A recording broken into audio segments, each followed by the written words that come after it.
Hey there everyone, it's Val, and welcome back to Tolkiencraft II, The Labors of Valentine. The tour! A delayed tour. I have been kind of, well, not lazy, but streaming a little too late, and then I was too tired to do the proper tour that I should have been doing, so now this tour is actually going to encompass, I think, at least 2 days worth of stream, anyway.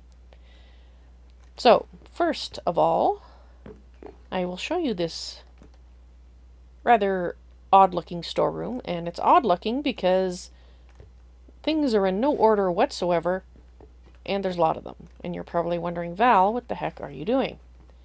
Well, I will show you what I'm doing. I'm sending lots of stuff to this ender chest, which is then sending it into these barrels to sort them. And from whence does this stuff come, I'm sure you wonder. Well, let's go upstairs, take a nap, then I'll take you in the daylight to the place from which it's coming. There we go. Oh, that should be in my backpack. Go back there. Right. That's right. We are going to the ender-quarry. I finally set one up. I built one, which was fun, and then we set it up. Okay, so I'll just explain a little bit of what I've set up here. Okay, when you look at the ender-quarry without this in my inventory, so I don't teleport when I don't mean to, you right-click on it and it tells you where it's mining, and it tells you how much it's scanned. In this case, it's at 6,522 blocks.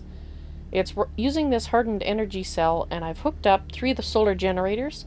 The ones that I had outside the house, I took 3 out of the 4 and brought them over here. And just like at the house, you have to put the transfer node for energy here with any speed upgrades that you want to put in. Your energy extraction pipe, connected to an energy pipe, connected to your energy cell. And it just so happens that as long as you set your energy cell to, you know, output on the correct direction, you can just plink it right beside your ender-quarry and you're good to go. So coming out of the ender-quarry, I have a transfer node for items without anything special about it, and it's just feeding into these chests, and I'm just using the covers to make sure that the flow is in a single direction and we know where things are going.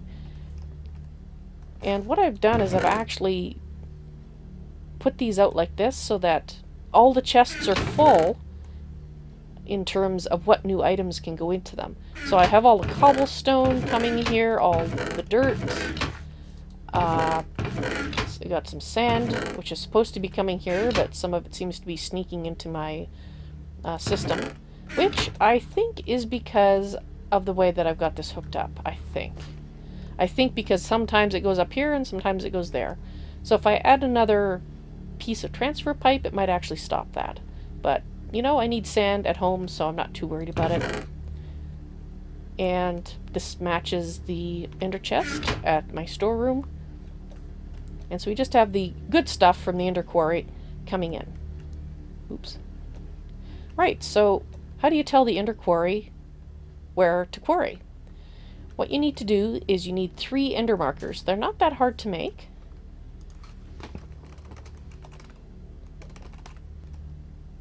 It's a dash marker, I think.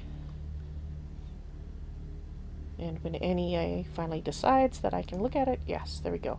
So 2 ender-fused obsidian with an ender pearl, and the ender-fused obsidian is just an ender pearl with 4 obsidian around it.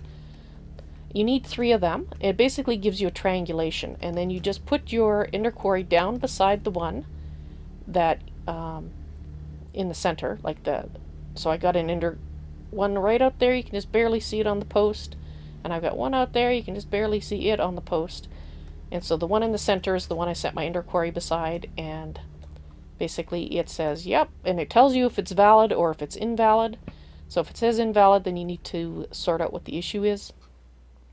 I have these at the same level going across.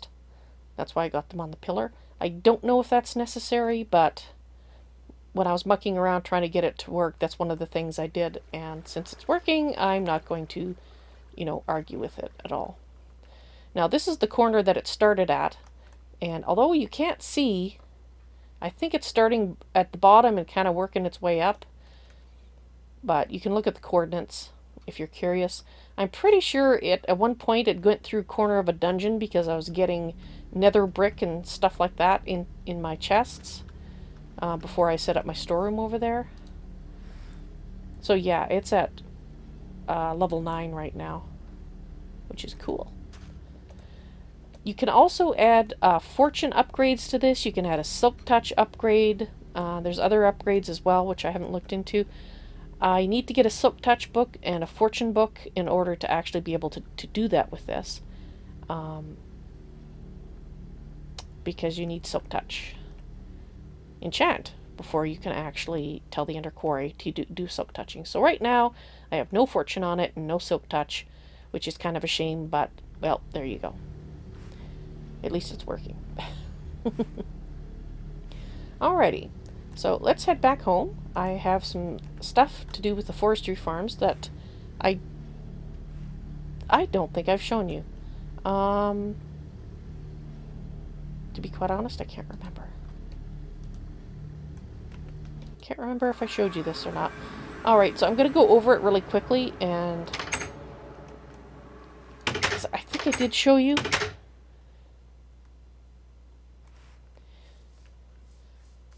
Or did I?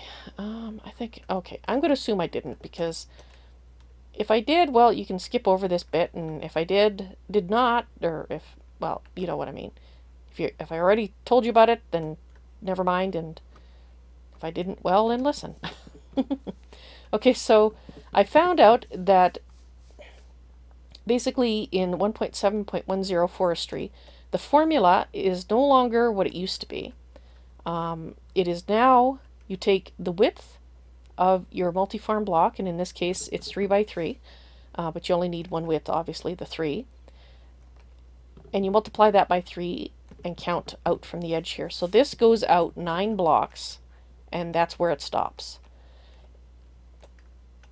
Which is why when I was mucking about with the original sized farms, which were the 5 by 5s, in my testing, I was finding that it was going out to 15. Now it's still in a diamond shape, so you count out 15 on the 4 north, south, east, west axis, and then after that you basically taper it along the diagonal, because it won't go past that area. So once I got that all sorted out, and I actually got help on one of my YouTube videos. I cannot remember the name of the individual. His name was Andrew, I think. Andrew something.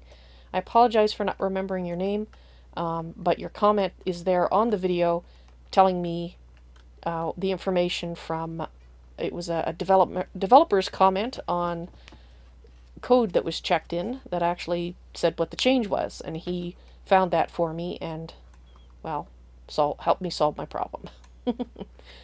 I did leave a gap in between them so I could have this nice little pathway here. Because I was originally going to have like 4 farms. I was going to do orchards. Yeah.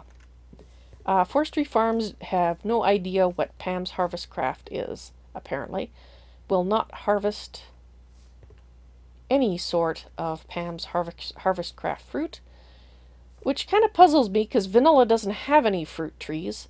So when they say that it's an orchard and it harvests fruit, from what mods are they talking about? Because it's not vanilla and it's not Pam's. So yeah.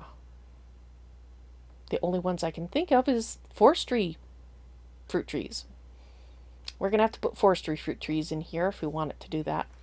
But in the meantime, I reprogrammed them so they weren't just doing one thing, because now they're slightly bigger than my original farm design, and we're getting a lot of wood out of this the old one. And in fact, we're still getting a lot of wood. So I put the crops and our arboretum on this farm. And this farm is, well, eventually going to be orchard plus. It is doing sugar canes and it is doing cactus. Now, I don't think it is doing these 2 rows of sugarcane. I think it's only doing the ones in the center. I wasn't sure how far out it would extend, but I had it oh, there, just harvested some. It does the north-south axis with the way that I programmed it. And if I just go down here and click on this, you can see that it's doing the north-south there. When you're actually programming your chip, you will put in the first 2 slots your north and south, and then it goes west and east, I believe. So it doesn't go around like this, it goes down and then across for the 4. Let's see if I can show you what I mean. Let me find a crafting bench, because I don't have an empty circuit board in order to tell you.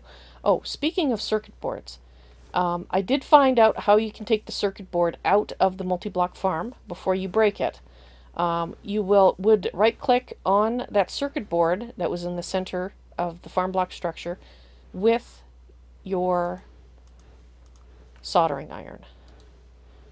So you just take this and then, you know, have it in your inventory, right-click on your farm block structure, and then right-click holding this on your circuit board, and that will take it out so that you don't lose it and have to, well, make a new one.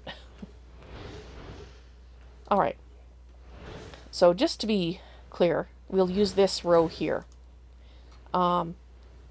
This is your, if this is your circuit board, that would be your north, south, south, west, and east. Well, basically like that.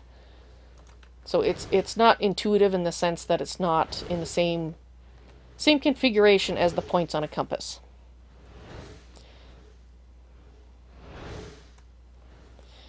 And yes, a 5x5 farm is flipping huge. So that's why I made them as small as I could, and they're still bigger than what I need for now. So I'm just going to pop downstairs and I'll show you what I did under here. So basically, this is, well, all our outputs for the things we want to collect are seeds, our wheat. We do get a little bit of sand from the arboretum as it depletes the soil. And that's why you need to have it supplied with dirt. And, yes, over here we have those. This is my leftover fertilizer and whatnot, so I will put that in there. Now, this is when I was thinking it was going to work with Pam's Harvest Craft, so I was planning on, you know, having a bunch of fruit trees in there. But it looks like I'm going to have to, well, breed forestry fruit trees before I can do that. So in the meantime, we're only collecting what I've got the farm set up for, which is the cactus and the sugar cane. Right. So for Halloween, we did a little bit of fun stuff. We took a trip to Middle-earth and poked around a bit there. And then we went to the Underdark. The Underdark, well, it's very dark. Take lots of torches. When you go there, you can get there from visiting our friendly neighborhood temple in Draconis. Hey there, Krishna. And you ask him what are other dimensions you could travel to, and that's the Underdark. You go there to the realm of darkness, and make sure you have a pick ready at hand, because you could appear in a wall. I did, and you probably will too. And I would also recommend you taking a charm of you know, one of these with you. Either the original individual ones, if you don't have these yet. Just get one of these that's not bound, and make sure that you have a way home on you already bound, so you can just click it and go home. And have a blank one on you so that you can mark your base. It's very dangerous there. However bad it is in the overworld, the Underdark is tougher. And while I was rather fortunate. I didn't get into too much trouble there, but I was also super cautious. So I would say be careful, bring lots of torches, bring away home, and bring away to mark your base. And you'll probably have to dig to the surface, by the way. Make your base under the surface, not on top. That would be the best way to go.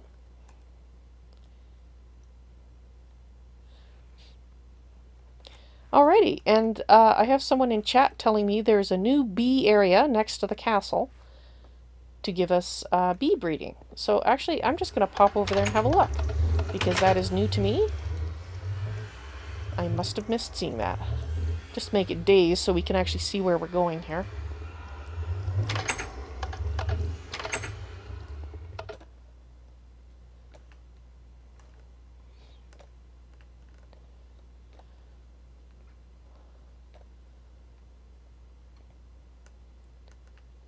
Bees. You are not a bee. You are an asshat who should be deceased. Go away. Thank you for your cooperation. Ah!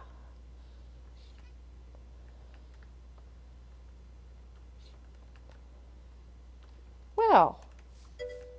Actually, I did see this before. I just didn't check it out.